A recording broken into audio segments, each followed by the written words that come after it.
What up, peeps? It's your girl Tanya with Books and Brown Liquor. Thank you for tuning into another chapter. Let me tell you about a book that I found absolutely creepy as hell, okay? So this is my book review of The Fisherman by John Langan. Warning, this book contains a monster if you don't fall asleep first. Okay. So I saw some recommendations on this book, right? And for some reason, I watch a lot of book recommendations by a lot of other book reviewers. And I found, this is just my observation, that there were two, I don't remember their names, but there were two white guys that recommended this book. Now, when white men say a book is scary, that shit is scary. So when I first started reading the book, it was so boring. So our main character, he loves to fish. Fishing is his favorite pastime. He fishes every single chance he gets, okay? And I'm like, all right, cool. But our author, what he does is, he gives you the backstory of our main character, why fishing is so important to him, how he got into fishing, why it's his favorite pastime. I get the history, but chapter after chapter of, I met my wife in 1983. We were hanging out by the water cooler, and then we exchanged some witty repartee. And then we went to the cookout in 1987. She was wearing a pink sweater. What the fuck? Now, I understand that I have the attention span of a toddler, and that did get on my nerves. What I will say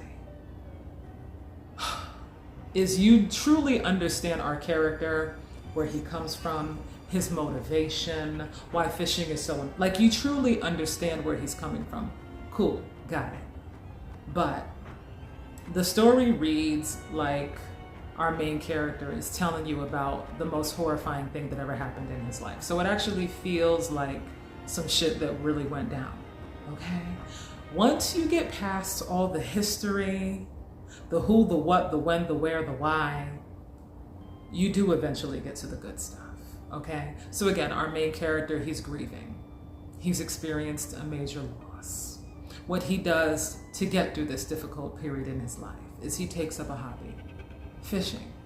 Fishing is so important to him. It takes his mind off of, the mundane. It just puts him in this really peaceful, calming place. Okay, so then our main character has a friend who is going through a similar situation. And he says, hey, bud, we should go fishing together. It'll take your mind off things. Let's go, right? So they go fishing together. They're having a good time. They're catching trout. They're catching things. They're doing this and that. They're, okay, cool. Cool. So there are stories about a place called Dutchman's Creek in Catskill, New York. Dutchman's Creek. We should go fishing there, right? But the locals know better. The locals know nobody goes fishing at Dutchman's Creek. Why?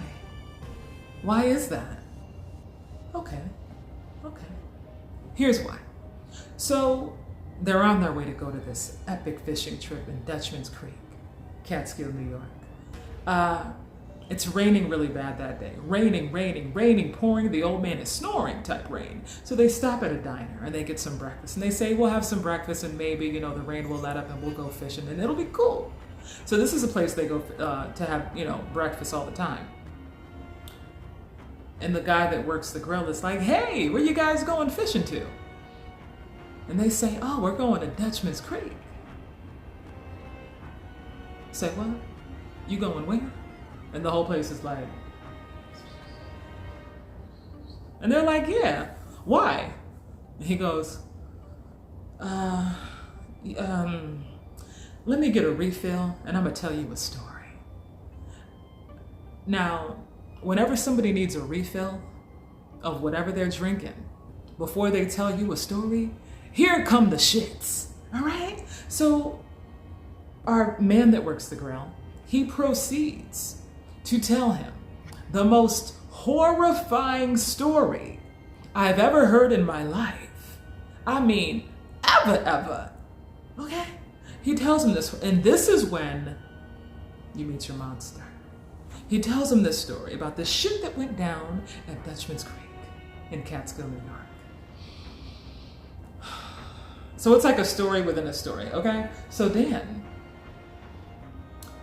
after he tells them the most horrifying story they've ever heard, what do you think they do? Do they turn around and go home? Or do they proceed to go fishing?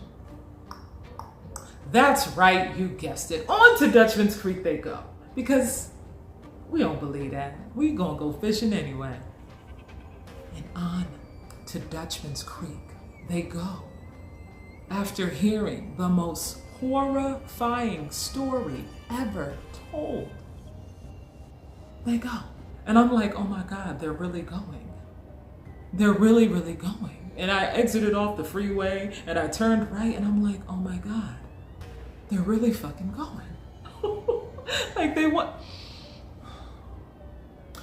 All I'm gonna say is this story contains some of the most creepy visuals. Like, for real. The shit is dark. It's creepy. It is just like, what I will say is the story is very original. This is not your average, run of the mill. It's really creepy, get under your skin. Some of the scenes are just like, oh my God. Like, this book had me like in my room, like she better not be in here. She better not be in here. Like, I love when a book scares me so bad, I'd be scared in real life, okay? This book is really well written. And by the time you get to the end, the ending is really, really good as well. This book is well written. And even though I was talking junk about how slow the book started out, I promise it's worth it. It's worth it. So hang in there. The book starts out slow, but by the time I got to the end of the book, I really, really, really respected the way the author took his time setting up the world, and like he took his time setting up this creepy ass story that really, really, not only does it get under your skin, it kind of stuck with me for a while. Like it made me, I mean, I don't fish, okay, but like it made me never want to go fishing ever. I've been to Catskill, New York, and I had an amazing time. Catskill, New York is a really lovely place, but after reading this book, I will never go there again. I will never go there again. Because again, even though this is a fiction book, it made me scared in real life. Well done, John Langan. Well done. Well done. So I recommend it. The Fisherman by John Langan. It starts out slow. Hang in there. So again, this book contains a monster. If you don't fall asleep first. Okay. Thank you for watching. I wish you could reading. And if you read it, comment. If you read it, comment. I want to hear your thoughts. Thank you. Bye.